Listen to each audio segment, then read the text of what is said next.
Oh, hello and welcome, I guess, to this episode of Steelfur Speaks. Every so often I do these episodes where I see something particularly sort of interesting happening in the community and I want to just talk about it a little bit. And I think this is kind of like an interesting way of reviewing the game and just sort of how the community responded to it. So obviously I've already done a video today on the ban list announcement, so I'm not really going to dive into that a lot more. Though safe to say the responses on Facebook have been incendiary, I guess. Yeah, that's the way to call it. Why isn't this scrolling down anymore? There's been some really big posts about why people haven't been you know why they haven't been dealing with Briar. All these other things. Is Kano really the problem? Lots of memes.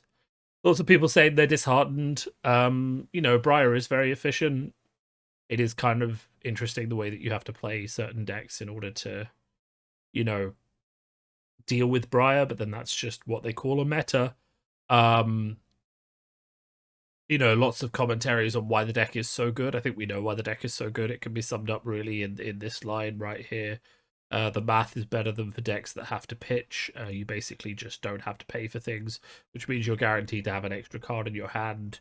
Um, lots of other stuff going on about why Briar hasn't been banned, etc., etc. I will say I think the ban list in my earlier video, if you want to watch that, we'll address that. The thing I wanted to do today, to be honest, in this video, rather than talking about the ban list, because I already talked about that earlier, another content creator put out a video that I thought was very, very interesting and raised lots of interesting points. And I kind of wanted to watch that with you guys and give my thoughts specifically on some of the issues he's raised, because I watched it like full through and I thought, wow, this is a really interesting video and he raises a lot of very interesting points. So I wanted to put this on and just sort of respond to it, I guess, in a interesting way. I do like reacting sometimes to videos. Hello, Um, ladies and he could have gentlemen. potentially folded his washing up, but I think this is going to that's be quite individual a decision, I rather guess. long video. He thinks a Um, long video is 20 minutes, which, and I think I just want come to on, get a guys. lot of things off my chest as far as Flesh and Blood goes and future content. I think this like really boils down to that I really want to change up my whole persona as far as like the content that I make in the future goes. This is an interesting thing because some people will say that, and a lot of people like, people like Asmongold, are very famous YouTube personalities, do have a persona that they put on where they take everything to the max and they're just not like that. Normally, I don't know if we really have this in Flesh and Blood. Most of what we get is just, I think, genuine views into people, and lots of authenticity, which I think resonates. So I don't know about personas, but, I can understand the bit that he's about to say. Um, and I think this is mainly because how burnt out of the whole competitive meta of Flesh and Blood. Um,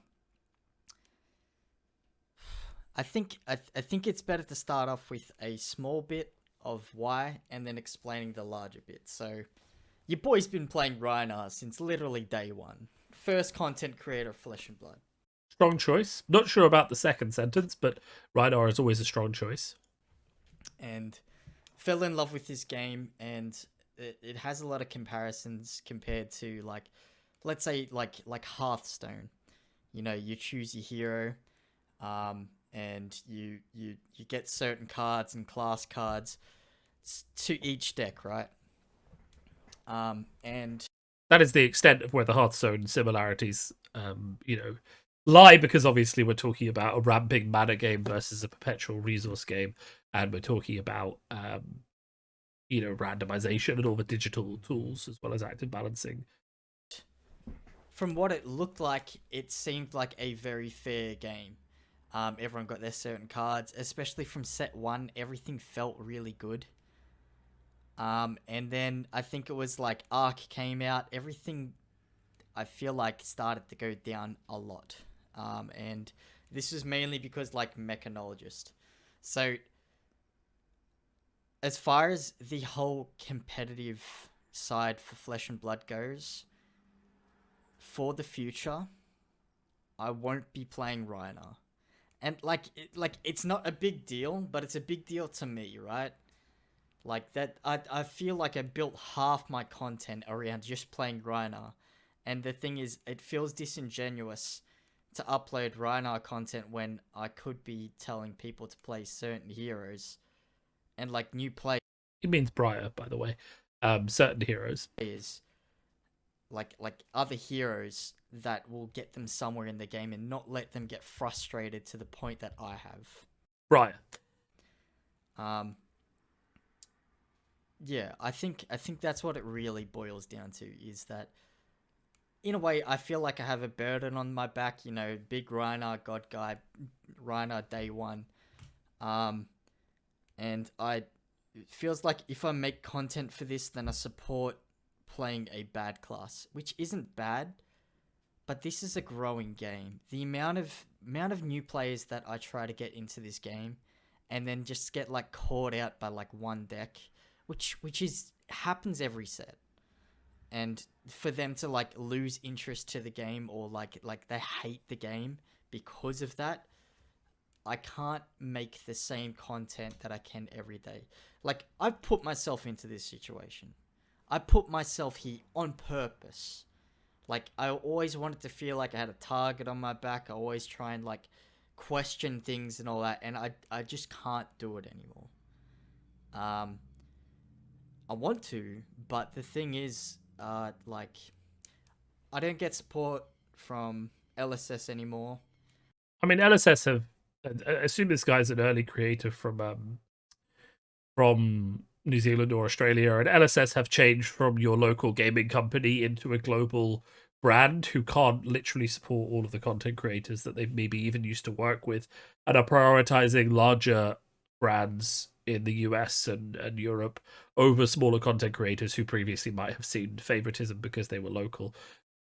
Like, you know, to be fair, but it would be really cool if I did get an announcement card or something along the lines of that. So, just as an interesting point, there literally aren't enough announcement cards that they want to preview to go around amongst the number of content creators that are now in the game. So the game is booming.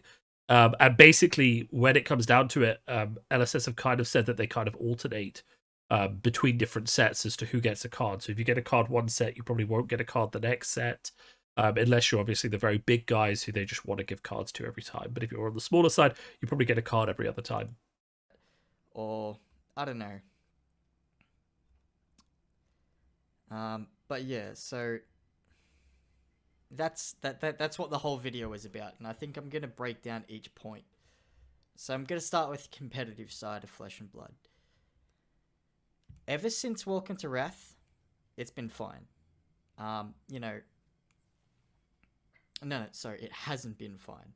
No, Welcome to Wrath was fine, and then after that, everything went downhill. To me, personally, I didn't see this as a proper like current day TCG, like, you know, how you have like Yu-Gi-Oh, how you have Magic the Gathering, Dragon Ball Super, and all that. Where every set they'll bring out like a new broken deck or a new broken hero. I never saw it that way. And if you see it that way, I really, really think you need to start seeing it in a different light. If you want to play competitively, every set there will be a broken hero, regardless, that will interact. I mean, that's not entirely guaranteed. I mean, we can look at some of the designs they've trialed in Crucible and say none of those heroes are broken. We can look at the fact that, okay, Monarch Chain was deliberately designed to be broken, but if they hadn't pushed his power level up, none of the other heroes in that set are on the power level of broken. So I don't think we have to commit to broken heroes as the game goes on. Differently to what is already in the game. We can look at this as my first example as Dash. Dash was a hero that was uncheckable, literally uncheckable during what's it called? During Arcane Rising, and then got a massive support during Crucible of War. massive support, where it was literally unplayable to play. And I personally stopped playing competitive classic constructed during that time, which is I mean, Dash was very strong, but that's not to say that there wasn't still a meta there involving all of those original heroes in some form. You know, Katsu and Bravo still did reasonably well, and Dash was on top, but you know, you're also talking about a time when the majority of tournaments were blitz rather than actual constructed, and there was no real momentum for improving the classic constructed meta, and Dash wasn't the top deck in that meta. So, you know, most of the world has not actually experienced the Dash being on top Crucible meta. Which is why she doesn't have that many living legend points. So it's kind of, I'm not sure about the direct criticism to Dash, but I don't want to focus so much on that in this video. We're going to talk about the general concepts of what he's discussing here in a second. when I fell in love with Blitz, because it felt like you could play basically any hero. You could play Ira or Kano or Dorinthia, but yeah. And we all know what happened after Monarch. Chain happened. You know, a second Runeblade hero. Out of the one of four, those four heroes are extremely amazing heroes. But it's clearly certain, like out of Monarch, but it's clearly certain, I'm certain, that LSS does not test for classic constructed. They don't. They test for limited, they test for sealed, and then they go around their own curve of, like, the card curve. Like, you know, the easiest example is Wounded Bull. You know, in yellow, it blocks for 3, it swings for 3, it pitches for yellow. And, like, the red and going back and forth and all that. It costs 0 to attack. And it's at this point where you have a lot of heroes that go outside of the standard like card creation thematics. Like I'm still coming on the side of, I thought this was a very unique game where it was like I keep saying, like Hearthstone.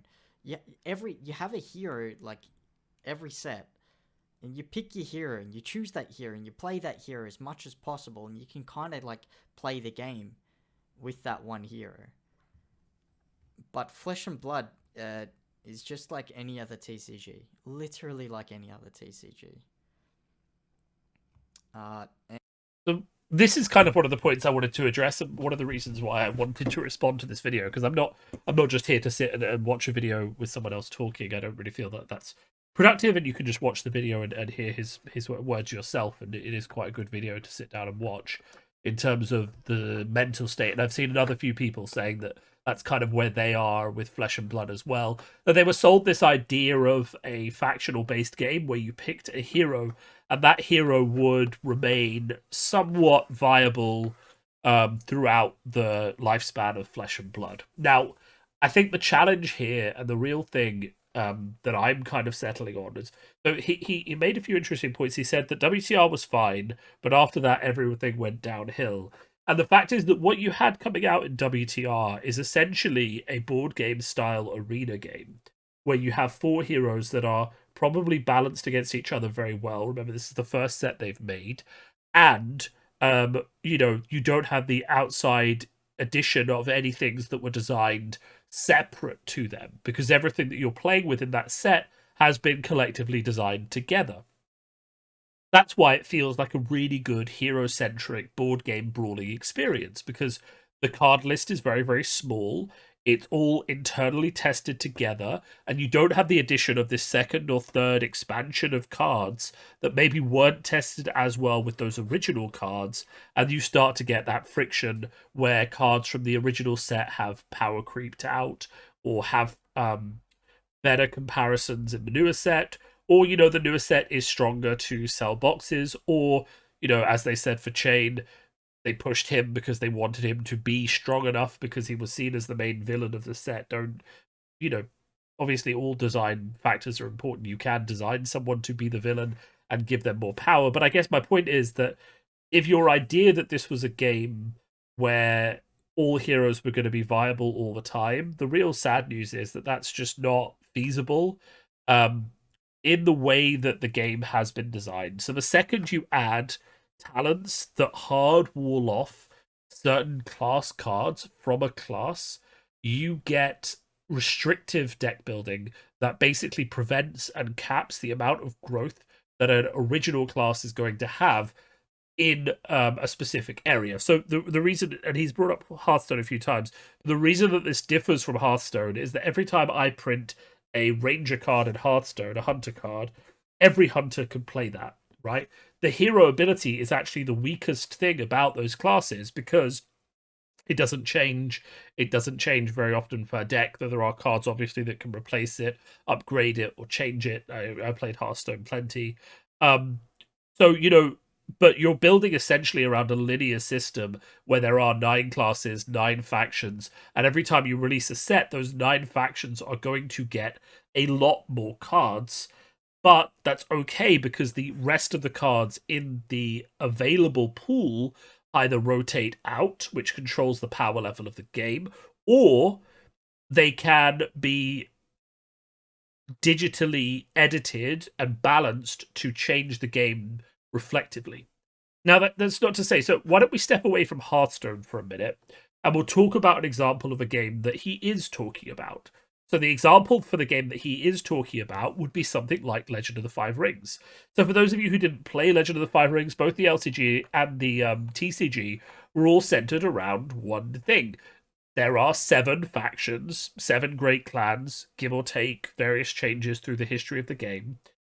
Those clans are the factions, and every card that comes out will be playable by one of those factions or will be neutral. Which means that every time a set comes out, you essentially have a whole load of new cards that are playable by your faction and give your faction a chance to be competitive again. And usually in that game, they're devolved into a rock, paper, scissors between 4 or 5 clans, each meta, with 1 or 2 usually not being very good, but the other 4 or 5 would have a rock, paper, scissors meta where one beat the other, and things would feel quite balanced. You would have people playing a clan because they really liked that clan, not just necessarily because that clan was the best. They would associate themselves with a clan and try and make that clan win. But it was possible because of these linear lines that meant that every time a new set came out, every single clan got a lot of cards, not a small bit, got a new theme, got a lot of cards to support them. And that meant that you would get a new stronghold, which would define how your theme worked, so like an identity in Netrunner or a new hero in Flesh and Blood. But all of that, like you would get a new hero rather than a new talented hero. So the second that we got talents, that idea flew out of the door. Because what we're talking about in that style in Flesh and Blood is not getting Shadow Brute, but just getting another Brute that plays differently to Rhinar and still gets all of the same Brute cards, but rewards you for playing with different ones because it doesn't, say, rely on Rhinar's 6 power ability anymore. So you can play without discard, and you can use that to build a different style of Brute deck, but theoretically all of the other Brute cards are still available to you, which is not what we have in the game now. So this is the frustration that some people are responding to, which is that it seems that the power creep in the last 2 sets has meant that there has been a meta warping hero in both of them, and that the traditional classic heroes, which we were promised would be around for a very long time, are no longer as viable as they once were. Now, that is definitely a frustration. I will say that you can't expect a hero that's only getting 2 or 3 cards to necessarily maintain competitive playability in every single meta environment. And I don't really think it's fair to expect that of the design because that's kind of balancing on a knife edge. I think it should be reasonably expected that you have to change heroes every now and then if you want to stay meta viable. If you want to just play casually and play whichever way you want, it is perfectly fine for you to not change heroes and just keep playing the same hero over and over again. And I know people who do just play Rhino or Levy or whatever, And also, I will say that this game does, to a certain extent, reward excessive amounts of practice and repetition with an off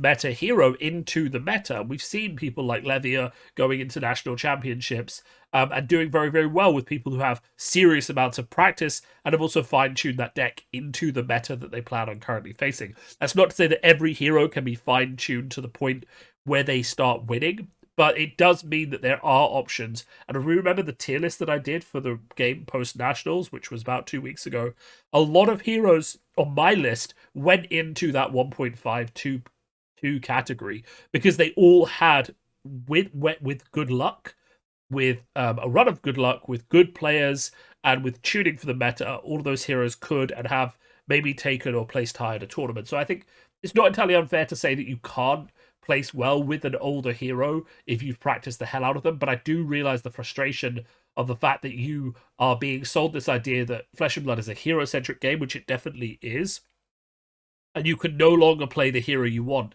And the reason that this causes a lot of friction, I think this is quite interesting, is that a brute could be a brute. Like KO and Rhydar aren't that far apart, but thematically, Shadow Brute and Rhydar are quite far apart, and Elemental Runeblade and Runeblade are quite far apart. So you could be in a situation where you say your class is Runeblade, you love Viserai's aesthetic, and then you end up seeing the new Runeblade is all about trees and nature and stuff like that, and you don't really want that, but the only way to keep the cards that you own viable is to keep playing Runeblade and to switch to Briar instead of Viserai. You know, this is a bad example because Viserai is still relevant, but you know my point. There's this unnatural flex necessarily brought by talent, which maybe changed the base class far too much. And it's a wonder and it's a question really if they were necessary. Because we've seen a lot of okay, look, let's break this down. So talents are what we have is an example of horizontal design, right? You have vertical design, horizontal design. Vertical design is where you build large stacks of possible playable cards, so i.e. Magic with its 5 colors and tons of cards that fit into them, and then you incentivize people within those giant vertical stacks to combine certain combinations of those cards because there are benefits for playing them together. And we've seen that successfully in a lot of card games. So you've got stuff like Netrunner with all the corporations' IDs, etc. Even though the IDs are different, the IDs incentivize you to play different cards from the same pool, but they don't hardline off the pool from you. In Legend of the Five Rings, you had to pick a Seeker or a Keeper role, which also came with an element, and some cards said Keeper element only, some cards said element only, and you could literally only vertically build a deck with those cards in that match the element and the role that you had chosen, which is horizontal design. Now, the pros of vertical design is that the card pool is very, very deep, but the caveat is that a lot of those things, a lot of those cards within that vertical pool aren't actually practically available to you because they are subpar versions of something that works better with your synergy. For example, drawing on Magic the Gathering, we have the thing that gives all elves +1/+1 in green isn't going to go into a deck that focuses around boosting up its beasts, right? So even though it's vertical, it's not actually that inclusive, right? Whereas by doing horizontal design, you can silo things off and give more powerful effects that are limited by elemental Runeblade only, so they can't be played alongside other Runeblades. It's a much harder system to balance because you basically have to create hard gaps between which cards can be played by which people. And it can feel much worse as someone who likes deck building for you not to be able to access, say, a Shadow Runeblade tool for your Runeblade, which is why a lot of games that do use horizontal design actually have an influence system or some way that you're allowed to play a certain number of cards if you set it up a certain way from another set or a faction or something that isn't yours, so that you can actually access certain cool things and get more deck building flexibility. Now, Flesh and Blood haven't opted for that. So really, what we would have seen maybe to keep people like Yazi happy is rather than going brute, shadow brute, fire brute, whatever you want to call them, we would have just gone brute, brute, brute, and then the art would have dealt with the theme.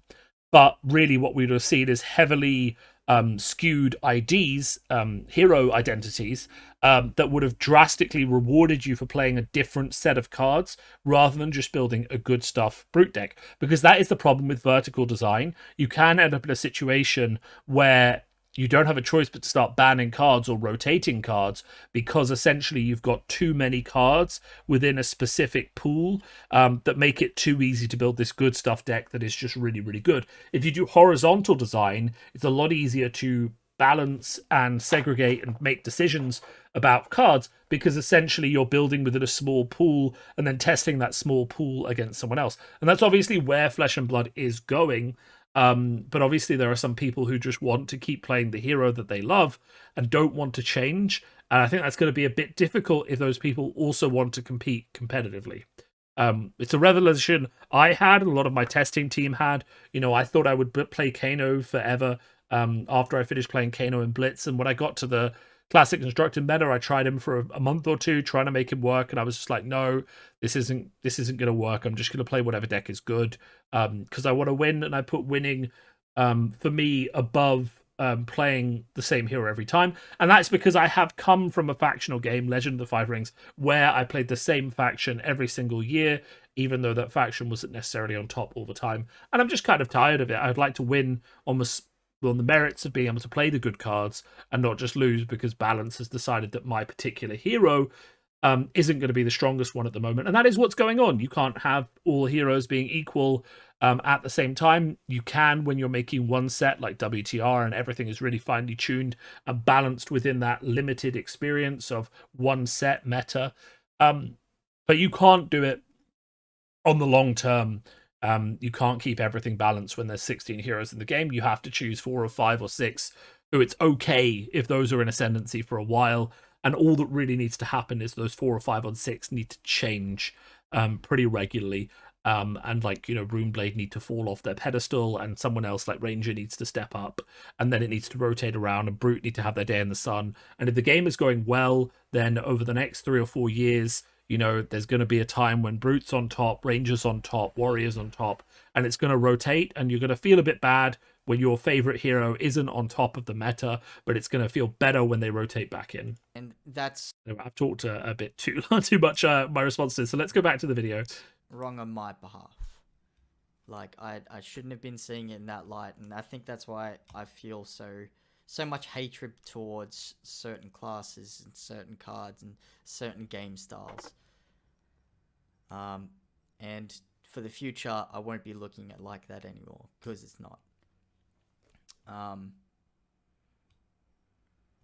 Yeah, so the chain format, we can see that there was a big issue with chain, extremely big issue. But on top of that, also Prism was it. I want to say Prism is kind of an issue, slightly an issue. Bolton has his things that it wants to do. And then we look at a hero like Levia, which is unplayable. It's a good ag. My friend Darren would disagree, but that's more the point. He came 9th at the UK Nationals, but I think Levia, if she was played more, would see more success, but it's chicken before the egg, right? Why does Briar win so much? Because everyone's playing Briar, you know. Hero, but your boy's been trying for years, or like for a year, trying to make that hero work. It doesn't work. It's good, and I have a deck profile for it that's gonna come out soon. It's good, but it's not competitive, and I think it's wrong to try and get players to play a hero that's not going to get them anywhere in the game at all. I think this is to say to Yazi in particular, if he watches this video, I have hubris enough to believe that he might, that like, as content creators, it's okay for us to have favorites and to advocate playing certain decks because we think they're fun. But it is, I think, important, and one of the things I did in my new player hero guide series that I've been doing recently is to talk about the current power level of certain decks. And I think that if people want to be competitive, they're going to go and look at the meta. We shouldn't be telling people not to play things because they're not fun if they are fun. But we should be honest, you know, if a certain hero is really bad, I can say these are the reasons that hero is really fun. but you have to accept that she's not top of the meta right now, and then just let people be adults and make their own decisions. So I don't think you should feel guilty about telling people you love Rhino and that Rhino is really fun. But I think if people want you to win, and if people want to win, they need to understand the broader meta that's going on, and not fixate on, I just need to play this one hero. So yeah. And then with the new release of Tales of Aria, 3 heroes come out. 3 really cool heroes. They all are really seem cool. really cool thematically and all that, you know, Hold him all for life. elements and all that. But it's apparent that, of course, LSS didn't test this set as well. There are definitely problems with the test. Just look at Duskblade. Yeah. And now the whole Chiro is Briar list. Now, if you think that hero, like, on its own is fine, you're wrong.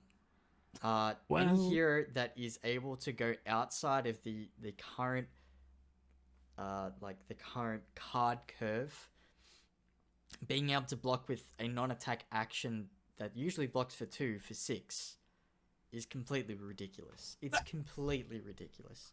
I mean, we're ignoring the fact that those kind of turns require an awful lot of setup. And like every single hero in the game is about, at its base level, pushing that envelope of what is standard for attacks. And he talked about yellow Raging Onslaught earlier, or Wounded Blow, or whatever. Like, they obviously have a design template, just like Magic says 1/2 mana is a 2/2 bear, you know, like whatever.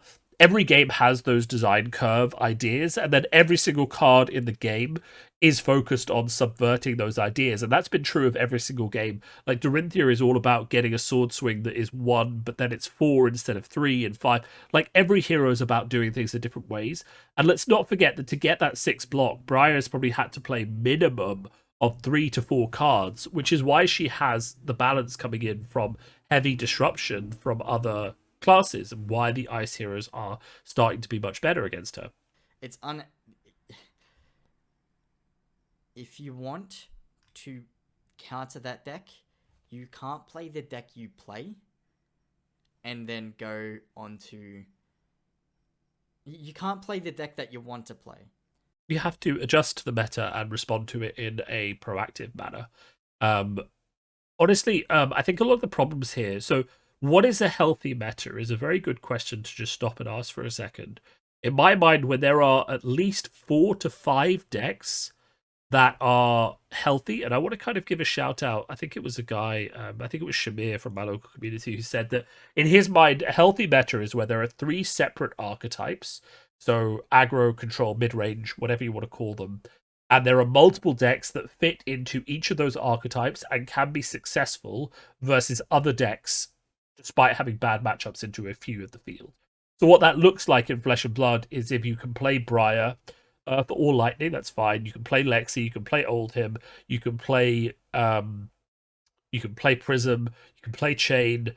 You know, we're talking about 4 or 5 heroes being viable is fine for me. That's a third of the printed classic constructed hero field, and I think keeping a third of the field viable is actually a really good deck design, balance design goal, despite the problems that we've clearly had with the lack of testing of things like Duskblade, and the problems we've talked about earlier with the fact that LSS probably need to sort out some internal processes and get some better testing going on of their classic constructed. And I do firmly agree with what Yazi said. Like, you should be balancing your game for your primary competitive format, which is classic constructed, and then limited should come second. And you know, you also need to make limited more approachable to casual players as well. You have to play a different hero with a certain playstyle to counter that hero. And it's almost you have to be an extremely good player, extremely lucky to not to be able to beat that deck. Yeah, I mean, we saw the Rhinar that went to the French National Championships play incredibly well during that thing, and tried fatigue and doing very well, I would say. So you do have to be an exemplar player of a tier 2 deck in order to beat a tier 1 deck. I mean, that's perfectly normal, I would say. without, or like Feels bad, but normal. any deck that comes out on top. You have to be extremely good. You have to be extremely powerful. Like you have to know everything about your hero to beat the best deck at the time. And at this point, it's like, why support something else? Like, why support something that doesn't work? I want to, but it feels disingenuous. It's hard to do, and it only just ends up making me angry personally. I think this is a realization that everyone who wants to win at a competitive card game has to come to, is there are always going to be metas where you have your favorite deck or your favorite playstyle, and that playstyle is just not supported by the cards in the current set, or in fact, the way, like, whatever's going on, something's shutting it down. It doesn't mean that that is forever. You just have to kind of accept the cyclical nature of metas. Spend some time every set trying to see if the hero that you really love is the one that can actually do very well. Give it a good week or 2, 3, 4 weeks of testing to see how it performs against the top meta decks. And if you really don't think that it's working, time to put it on the shelf and find something that's close to that can actually win. Like Seeds of Agony, Duskblade, Spellbound Creepers. I know everyone's like, oh, just wait for the next set. The next set will fix everything. Well, we've been saying that ever since Arcane Rising. We have. Just wait till Crucible War comes out. Just wait till Monarch comes out. Just wait till Tales of Aria comes out. I mean, the fact is that every set is adding to the game. It is adding to the balance of the game. You can't just, think that the next set, like, if your attitude is the next set is going to fix things for my class, then you've got a bit of a problem, because the game isn't going to be balanced around one class in the way that it could be when there was much, much fewer classes to be put into the game. Now that there's 16, every set is going to give something to some classes, 3 or 4 classes. And that's going to be the new meta for the game, is probably the classes that got the new toys or can use an old toy in a better way. Yeah. Just wait till the ban list. And, like, with you saw the numbers. The deck got 76 tops. It was a bit ridiculous. And the deck below that was Bravo with 16 tops. It was very ridiculous. I can't support. If, like, I want to get new players into the game, but I can't tell them to play a bad hero because they're going to have a bad experience. I will say what I said in my reaction to the ban list video earlier today is that part of this is due to the fact the National Series was very, very compacted into 3 weeks. And we will see in the New Zealand tournaments that happen, and I do firmly believe that had the national season been spread out over a few more weeks, that we might actually have seen this happen, where the meta will shift away from Lightning Briar being able to stomp everyone. Which is my fault, because I want, I saw it in a different light. Like, I really did. Like, I thought this was like, I'll say again, like Hearthstone. You pick your hero, and you play with that deck, in my opinion. Yeah, it's just not. If you want to be the best, you have to play. For LSS to achieve the same thing as Hearthstone, they would have had to do what we talked about earlier, which is basically not bring in talented heroes, keep every hero untalented, and then find other ways of segregating the card pool to do that, which is clearly not what they want to do. They want to bring in these heroes that are horizontally designed so that they don't have to worry about what's going on. The meta. Or is it vertically designed? Which one I mean. Basically, where there are silos of playable cards that make it easier to balance. And that is a modern design feature of a lot of games, where they create these silos, because it basically makes the small pocket testing a lot easier. Because you can be like, well, this is the pocket of cards available for this class and this class. Are they balanced against each other? Yes. Okay, that's fine.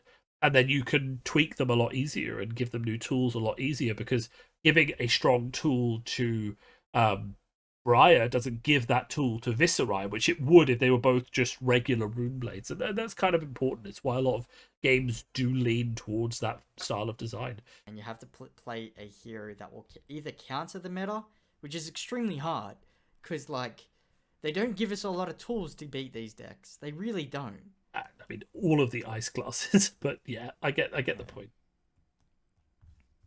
Like, and I think this just stems a lot why I get so frustrated, and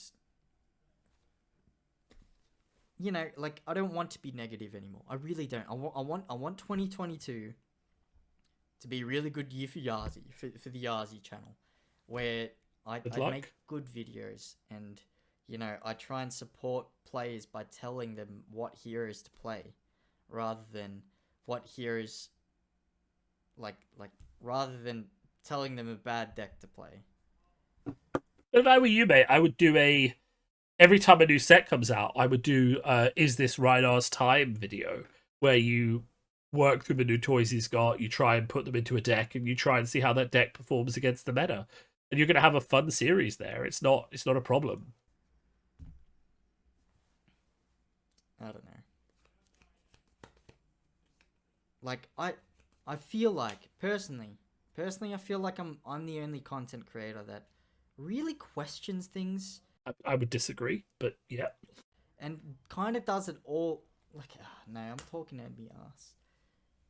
I feel unique, and I want to stay unique. I don't want to sign to a label.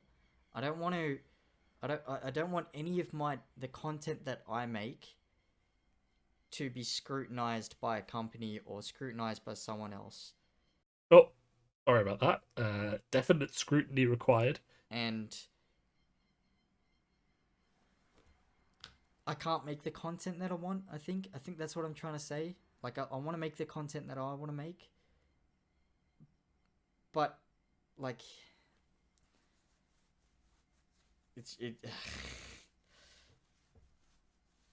I just want to, you know, it's been a while since, you know, we've seen Yazi at the top tables, top tables. Like I'm good. I know I'm a good player. I can play Runeblade. I can play Runeblade. You want to see me play Runeblade? Literally everyone can play Runeblade. That is part of the problem. I'll play Runeblade. Like if that's what LSS really wants, I'll play that. I'll play Chain. And you'll see me at top 8 every single event. I promise you.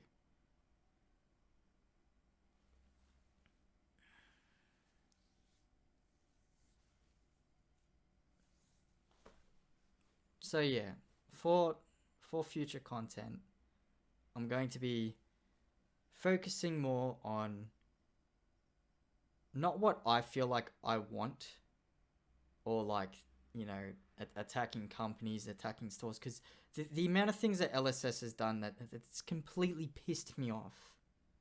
Like the whole Rudy situation, that's a fucking joke. I don't. The cunt fucking burnt the rest of his collection of the cards. Sorry, I don't really approve of that kind of language COVID, on my channel, but yeah. We have stores down here that are complaining that like charging $30 entry for a fucking skirmish event, and then giving no prizes outside the kit. I don't mind swearing, just not on my YouTube. They'll give an investor, which is the worst thing you can do to a card game.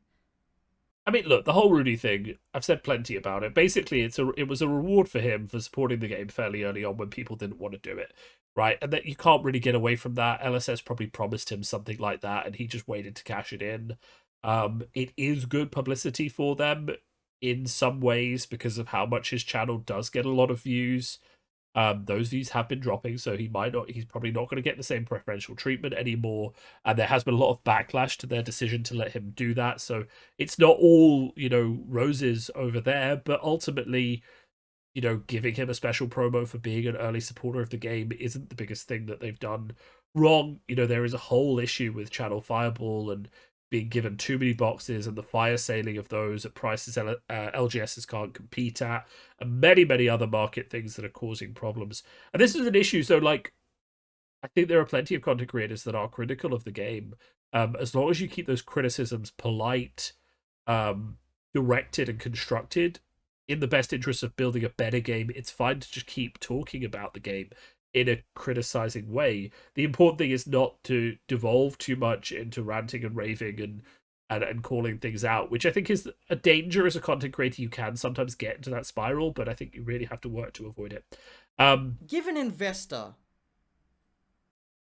So I just decided to sort of wrap up the video there because there was a bit of repetition at the end, and I feel like I caught the main points that I wanted to respond to. The swearing wasn't a big thing. I mean, I swear all the time, but I try and just keep my YouTube channel free from profanity and things like that, just because I think it's more pleasant to listen to, really. I mean, being Irish, swearing is a national pastime, but I don't really feel the need to do it on camera. Ultimately, the takeaway from that video is you have a content creator, and this is one of the reasons that I wanted to respond to it in this way, who is essentially getting very, very frustrated in the game because he wants to encourage people to basically like the heroes that they like and to play them. But it's kind of running into this friction of the meta-focused discussions that obviously I have and other people have, where you're telling someone, yeah, go play Prism, it's really good.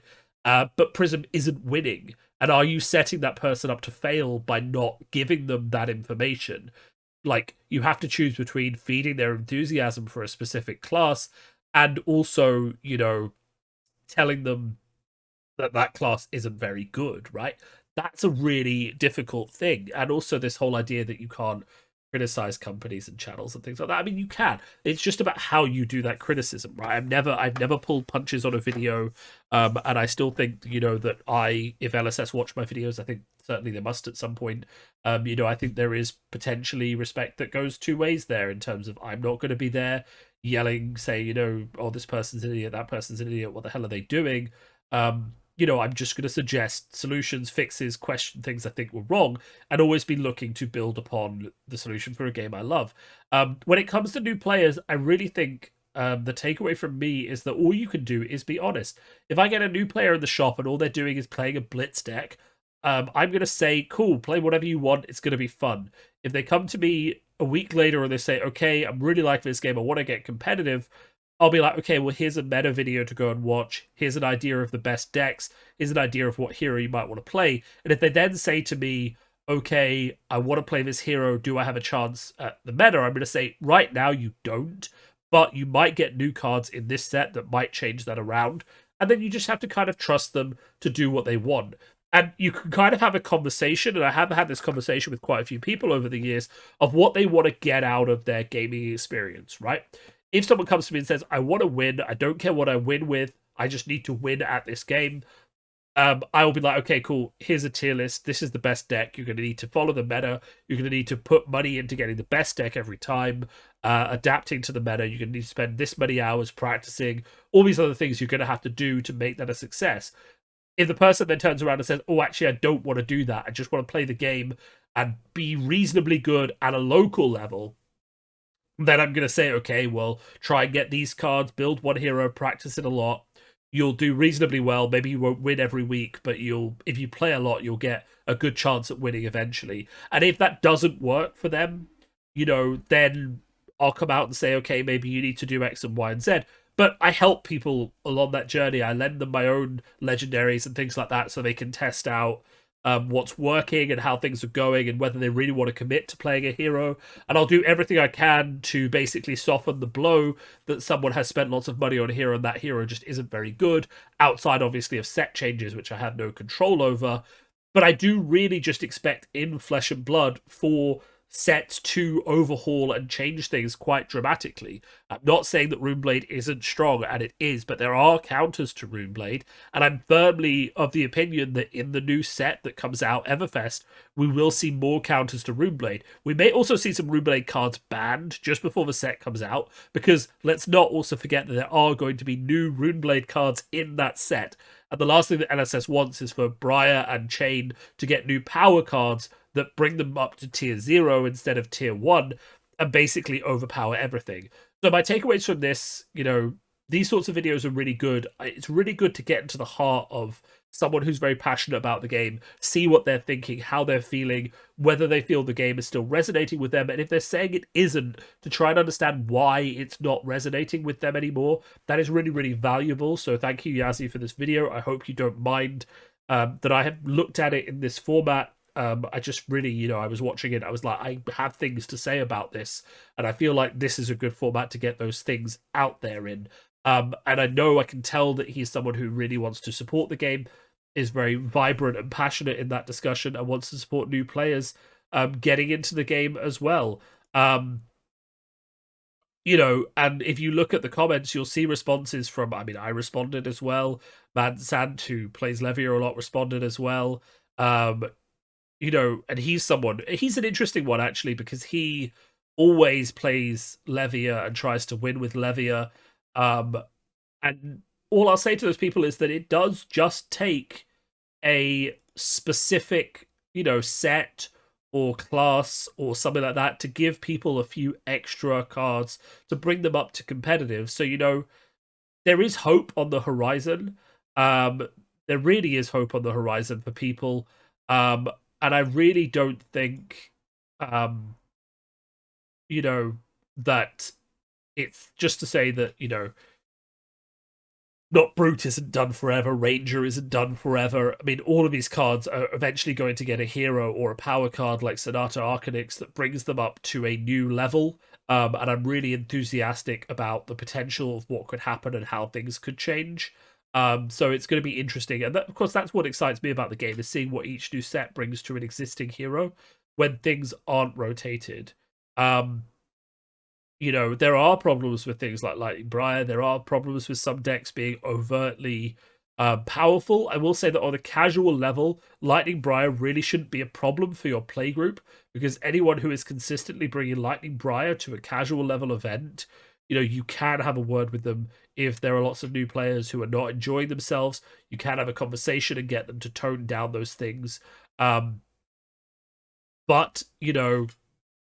there are always conversations on a local level that can happen in between people to make sure that everyone is enjoying the game. As a TO, if people are coming to me and saying, look, I really don't want to play this game because of Lightning Briar, in a casual setting, I would have a conversation with the people playing Lightning Briar and say, look, can you play something different next week? We haven't got a big tournament coming up.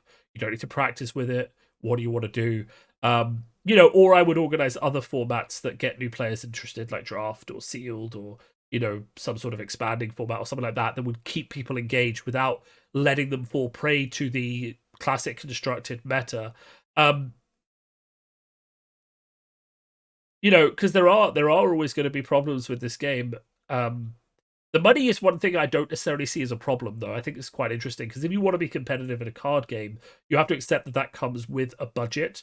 And I don't think that you can get away from that cost when you're playing these games. I think you have to accept that if you're going to commit to playing a competitive card game at a high level, that you're talking about spending hundreds of pounds on a new deck, and if the meta changes, you're going to have to buy a new deck, and that is just the reality of it.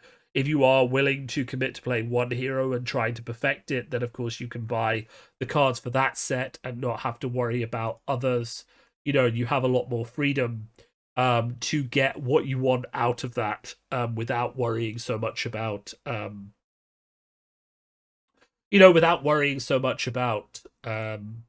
changing it up and switching things up and spending more money, because you're always going to be using the cards you have and trying to iterate on them.